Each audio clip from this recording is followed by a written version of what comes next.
Энэ сарын 21-ээс 23-ны өдөр Нүүдэлчин дэлхийн соёлын фестивал Налаг дүүргийн тайж харахны бэлд болж өндөрлөлөө.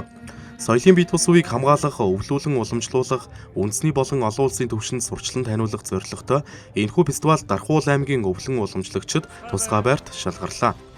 Нийт 45 өвлөн уламжлагч оролцож Монгол улсын соёлын бит бус үеийн 7 айс савын 45 төрлөөр оролцлоо.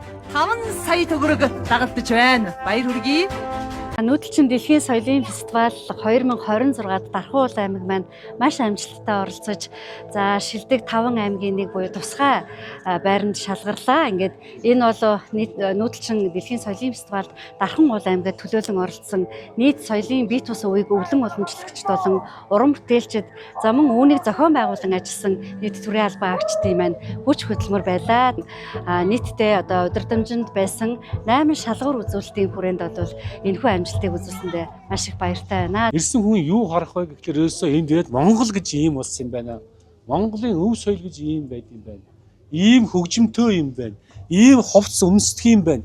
Ийм хоолунд иддэг юм байна гэдэг ойлголтыг одоо авчиж байгаа. Ерөөсөө нэг доороос цогц үйлчлэг авчиж байгаа байхгүй юу?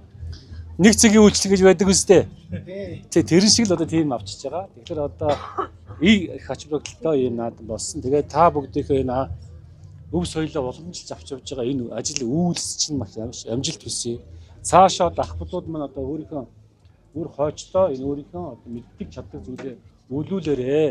Шалгуур үзүүлэлт нь өөрийн нутгийн онцлогтой соёлын бит бус үеийн төрөл зүйлийг хамруулсан байдал, байгаль хамгаалах уламжлалт мэдлэг арга ухаан, уламжлалт арга ухаан, мал маллах арга ухаан, гар урлалын айс савд хамаарах соёлын бит бус үеийн төрөл зүйлийг хамруулсан байдал голжээ.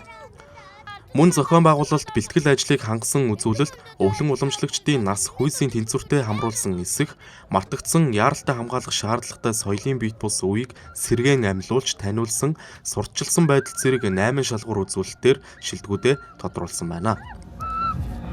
За энд манай Дархуул аймгийн гол онцлог бол одоо маш сайн зохион байгуулалт.